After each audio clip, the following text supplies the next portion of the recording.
그리고 진짜 중요한 건데 또 2차 시험 처음 보러 가면 처음 보러 간다고 정리한다고 막 캐리어 끌고 오는 애들 있어요 진짜로. 네, 여러분 이제 시험이 정말 얼마 안 남았네요. 많이 떨리시죠? 저는 해커스에서 여러분 합격을 위해서 노력하고 있는 재무회계 담당하는 공인회계사 정인돈입니다. 반갑습니다. 이거 중요한 게 엄청 많아요. 2차 시험 이틀이나 보는걸요. 일단 첫 번째로 중요한 게 뭐냐면 1차 때도 그랬지만 2차 때는 이게 한숨 빌런이 더 많아요. 여기저기서 한숨 쉬고 막 계산기 팍팍 치고 그냥 다리 떨고 미칩니다. 그래서 좀 예민하신 분들은 1차 때도 그러셨겠지만 그 귀마개 갖고 가시는 거 도움이 돼요. 귀마개 갖고 가서 남 소리 안 듣고 하는 게 되게 중요하고요. 두 번째로 시계 중요하거든요. 저 몇 분부터 몇 분까지 이 문제를 풀고 몇 분부터 몇 분까지 문제를 풀고 그런 생각을 다 하고 갔어요. 그래서 여러분도 이런 거 계획 짜가지고 가는 거 굉장히 중요해요. 그 다음에 또 보면 펜을 그냥 검은색 쓰시면 돼요. 검은색, 빨간색, 검은색 쓰시면 돼요. 또 흥분해서 떨어뜨리거나 잃어버리는 분도 많아요. 펜은 뭐 한 3개 정도는 갖고 가시는 게 좋을 것 같고요. 그 다음에 우리 진짜 중요한데 이게 1차랑 다르게 2차는 과목 한 문제 풀 때 시간이 길잖아요. 그래서 한 문제 풀고 나면 진이 빠져요. 우리가 기계가 아니잖아요. 그래서 힘이 쭉 빠져서 집중력이 떨어지는 경우가 많아요. 그래서 오늘은 뭐 시험 보고 쓰러져도 되니까 자양강장제 있잖아요. 비싼 거 바카스 말고 한 병에 2,500원짜리 그런 거 한 3개 정도 갖고 가셔서 쉬는 시간마다 그거랑 초콜릿이랑 같이 드시는 거 진짜 도움이 돼요. 엄청 중요합니다. 저도 그렇게 먹었어요. 마지막으로 좀 얘기해보면 점심 막 엄마가 막 5초 반상 써가지는 분들 있어요. 1차 때는 막 진짜 이런 말 같지만 남자친구 여자친구가 점심시간에 도시락 싸우는 친구도 있어요. 근데 2차 시험장 가면 그런 친구 싹 사라져요. 아무도 없거든요. 입맛이 뚝 떨어져요. 그래서 괜히 반찬 많이 싸가지 마시고 저 같은 경우에는 옛날에 아침에 맥도날드에서 맥모닝 싸갔던 기억이 나요. 그 정도가 딱 적당해요. 그리고 막상 시험 보고 나면 입맛이 뚝 떨어져서 안 먹는다고 하는 친구들 있거든요. 그럼 또 힘들어. 그러니까 맥모닝도 요만한 거 갖고 가셔서 그거 하나 정도 먹는 게 제일 좋을 것 같아요. 저 때는 고시반에서 도련님 도시락 한 손 이거 다 줬거든요. 근데 이 유해생분들 같은 경우에는 신청을 했는데도 1교시 보고 나면 입맛이 뚝 떨어져가지고 안 먹는 경우가 있어요. 그럼 저희 같은 동차생들 막 2개씩 먹고 그런다고요. 제가 그때 그랬어요. 그래서 배탈 나갖고 진짜 죽을 뻔했거든요. 왜? 그러니까 여러분 동차생분들 막 밥 맛있는 거 준다고 많이 먹고 그러면 안 돼요. 나만 손해예요. 그리고 진짜 중요한 건데 또 2차 시험 처음 보러 가면 처음 보러 간다고 정리한다고 막 캐리어 끌고 오는 애들 있어요. 진짜로. 한 과목에 책 3권씩 우리 2차 책 이만한데 3권씩 5과목 들고 가는 애들 있어요. 그거 어차피 못 봐요. 그래서 그냥 과목별로 한 권 정도만 들고 가는 걸 추천드립니다. 네, 우리 같이 화면 볼까요? 짠! 시험장 갈 때 보통 이렇게 막 늦게 가시는 분들이 있는데 그래도 1시간 반 전엔 다 가 계셔야 돼요. 1차 시험장보다는 덜 붐비고 덜 웅성웅성 되지만 그래도 막힐 수도 있고 또 부모님들이 이렇게 태워다 주신다고 하면서 앞에 좀 번거롭고 막히는 경우가 있거든요. 그래서 여러분들 꼭 웬간하면 전철을 좀 이용해 주셨으면 좋겠고요. 그리고 우리 다들 긴장을 너무 많이 해요. 2차선도 똑같아요. 긴장을 많이 하기 때문에 화장실 좀 꽉꽉 차서 막 기다리고 줄 서 있고 그런 경우 진짜 많아요. 좀 그런 것들은 미리 집에서 해결하고 오셨으면 좋겠고요. 꼭 그 건물 화장실 가야 되는 건 아니거든요. 다른 건물 화장실 가셔도 돼요. 그러니까 좀 주변에 화장실 같은 걸 좀 생각해 보시는 거 되게 중요하고요. 2차는 1차랑 다르게 일부만 응시하는 친구들도 있잖아요. 그래서 대기실이 있으니까요. 거기 대기실 가면 아주 조용합니다. 거기서 그냥 미리 앉아서 공부하시는 게 제일 베스트인 것 같아요. 시험 5분 전에 도착하겠다 뭐 이런 생각하시는 거 아니죠? 1시간 전에 오셔야 돼요. 아시겠죠?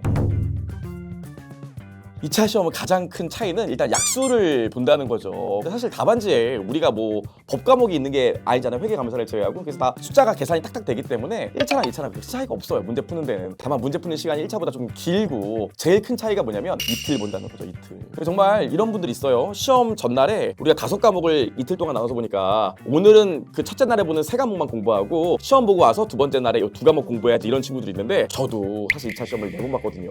늘 그런 마음으로 공부했지만 생각보다 첫째 날 시험 보고 나면 진이 쪽 빠져서 공부를 못하는 경우가 더 많아요. 차라리 일찍 자고 컨디션 조절하는 게 더 좋거든요. 그래서 계획을 하실 때 그 시험 전날에 우리 5과목 보는 것들을 다 보고 가신다 이렇게 생각하시면 되고요. 시험 날 그날 그 다음 날 보는 거 못 봐요. 그런 것들만 좀 조심하시면 될 것 같아요. 자, 우리 그리고 이번에 2차 시험 개편 사항이 있죠. 엄청난 개편 사항이 있습니다. 여러분 아시겠지만 2차 때 여러분 어려워하는 과목이 뭐죠? 제가 재무회계 담당하지만 재무회계 어려워하지 않거든요. 뭘 어려워하죠? 원가 관리회계를 어려워하죠. 원가 관리회계 중에서도 뭐 어려워합니까? 관리회계 어려워하잖아요. 전 아직도 기억납니다. 제가 시험 볼 때 오렌지 문제 있었어요. 오렌지 까고 오렌지 즙 내고 오렌지 잼 만들고 막 오렌지 팔고 한동안 수험생들이 오렌지를 안 먹었다는 전설의 문제가 있어요. 그게 관리회계잖아요. 근데 우리 아시죠? 이번에 원가마다 관리회계가 비중이 확대된 거. 그래서 관리 쪽을 좀 더 신경 쓰고 가시는 게 맞을 것 같고요. 우리 회계학도 개편 사항이 있었죠. 재무회계 안에 중급회계 고급 회계가 있었는데 옛날에 이 60점만 넘으면 되니까 고급 회계 진짜 거의 공부 안 하고 중급 회계 맞아갖고 60점 넘는 경우가 많다 보니까 이번에 과목이 분리됐어요. 자, D-4 학습 전략. 지금 뭐 놀고 있는 분들 많죠. 이미 진이 빠져갖고 그래 이제 끝났다 하면서 오히려 공부를 안 하고 이게 평소에 학원에서 공부하던가 자취하거나 학교 고시반에서 공부하다가 짐 싸갖고 벌써 집에 온 분들이 있어요. 컨디션 조절만이 살 길이다 이러면서 그럼 떨어지는 거야. 그래서 지금 남은 4일 동안 여태까지 공부했던 것 중에 가장 많은 공부량이 바탕이 돼야 합격할 수 있어요. 처음부터 끝까지 전 과목 1회독 할 수 있어야 돼요. 그래야 합격할 수 있어요. 정말로. 그래서 내가 남은 4일 동안 전 과목을 전범위를 다 본다 이렇게 생각하시면 되고, 다만 남은 기간 동안 내가 진짜 이해가 안 되는 부분이 있어요. 예를 들어서 관계기업, 투자주식, 공동기업 이해가 안 돼. 그런 것들은 잘 안 나온다고요. 제가 무슨 얘기하고 싶냐면 내가 잘 공부를 했는데 평소에도 이해가 안 되고 어려운 것들은 어차피 시험장 나와도 맞추기가 쉽지 않아. 남은 4일 동안 본다고 해도요. 내가 잘 아는데 실수하는 부분 위주로 반복하셔야지, 절대로 지금까지 이해가 안 됐던 부분이 4일 동안 뭐 어떻게 이해가 됩니까? 안 돼요. 내가 잘 아는데 실수하는 부분 위주로 1회독 한다. 이렇게 생각하시는 게 필승 전략이고요. 평소까지 11시, 12시까지 공부하고 집에 가는 거예요.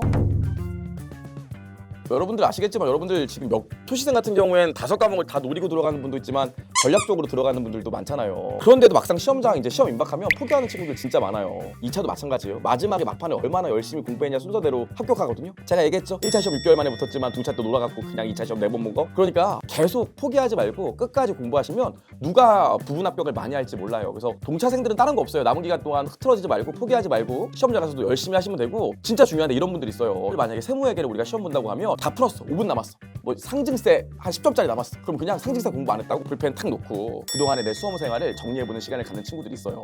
최대한 많이 쓰고 나오는 거예요. 최대한 뭐라도 쓰고 나오는 거예요. 그러면 생각보다 친구랑 점수가 차이가 많이 나. 그래서 시험장에서도 포기하지 않고 종 칠 때까지 쓴다, 이런 생각을 꼭 갖고 계시는 게 좋겠고요. 동차생분들 아시죠? 답안지 때문에 좀 걱정일 텐데 일단 답이 잘 보여야 돼. 답이 잘 보여야 돼요. 그런 것만 좀 생각해서 포기하지 않고 시험 보시는 게 제일 중요할 것 같습니다. 자, 유해생들 보면 부분 합격도 있기 때문에 진짜 씹어먹겠다 이런 분들 많아요. 제 친구 중에 옛날에 세법 한 과목만 남은 애 있었거든요. 걔 계좌에 세법책 이만큼 있었다고요. 막 알기 쉬운 지방세까지 있고 별의별 게 다 있었어요. 그러니까 그런 친구들 문제가 뭐냐면 시험장 가면 다 맞겠다 이런 생각으로 가요. 우리가 공부하는 게 이렇게 많은데 1년 한 과목만 공부했다고 다 맞을 수 있을 것 같아요? 아니에요. 그래서 오히려 몇 과목 안 남은 친구들이 다 맞겠다고 그러다가 1번부터 말려갖고 떨어지는 친구들 진짜 많아요. 그럴 필요가 전혀 없거든요. 자, 보세요. 우리 만약에 원가에서 뭐 5문제가 나왔다고 합시다. 근데 2문제는 진짜 예제 수준의 시험 문제가 나왔고 3문제는 듣도 보도 못한 문제가 나왔어. 오렌지 문제에 버금가는 레몬 문제가 나왔다고 합시다. 그럼 어떤 걸 정확히 맞춰야 돼? 어떤 걸? 잘못된 유해생들이 이걸 빨리 풀고 최대한 이걸 풀겠다 그런다고요. 아니야, 이건 남들도 틀려. 이걸 다 맞아야 합격해요. 그래서 유해생분들은 시험장 갔을 때 이거 진짜 쉽다 이런 것들을 실수 없이 푸는 거에 우선순위를 둬야지, 와 진짜 듣도 보도 못한 문제 나왔다 수석해야지 내가 보여줄게, 그러면 그거 말려갖고 나머지도 다 틀려요. 그래서 남들도 맞추는 문제를 정확히 다 맞추겠다 이런 생각으로 시험장에서 임하는 게 제일 좋은 공부 방법, 시험에 임하는 자세가 될 것 같아요.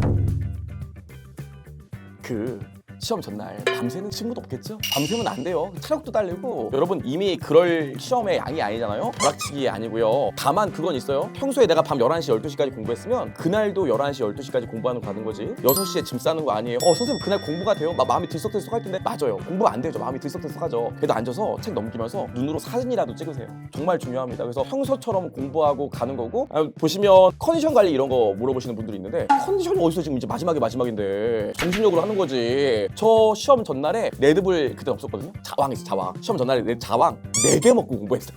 아침, 점심, 저녁, 간식까지. 그렇죠? 그냥 하는 거야. 무슨 컨디션 관리야. 그런 거 없어요. 멘탈 관리법은 하나 얘기할 게 있는데 무조건 붙는다는 생각으로 하시면 돼요. 지금 드래곤의 심장을 뽑아서라도 쉽게 합격하겠다는 생각으로 하셔야지, 나 떨어지면 어떡하지? 이런 생각을 아예 안 하는, 무조건 나는 붙는다 이런 생각으로 가시는 거예요. 내가 틀리면 딴 애도 틀린다 이런 생각하면 합격해요.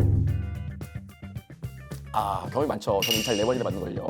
저는 근데 2차 마지막으로 4번째 보던 애 저 때 홍대에서 봤거든요. 그 홍대 교문에 건물이 있어요. 거기 세핑 건물이거든요. 거기서 시험 보는 애들은 진짜 이만한 책상에서 시험 보는 거예요. 그럼 넓으니까 시험지 펼치고 답안지 쓰고 할 수 있잖아요. 와, 근데 나 올라갔더니 그 팔걸이 책상 있죠. 요즘 없었을 거야. 인문관에서 봤는데, 인문관 7층인가에서 봤는데 팔걸이 책상 이걸 2개를 붙여주더라고요. 그래서 또 이렇게 하는데 여기 앉으래.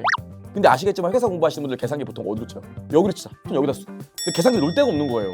진짜 막 멘탈 흔들릴 수 있는데, 제가 그걸 보고 무슨 생각이 들었냐면 이게 내 합격하기 위해 마지막 실현이구나. 이거를 이겨내면 합격할 수 있겠구나. 그런 생각이 들어갖고 그냥 계산기를 처음으로 5년 만에 처음으로 여기 놓고 쳤어요. 그래도 합격했습니다. 그래서 시험장 가면 되게 신경 쓰이는 것도 많고 또 재수없네 이런 생각 들 때가 있는데 마지막 실현이라고 생각하고 이걸 내가 이겨내겠다 이런 생각으로 임하시는 게 정말 좋을 것 같아요.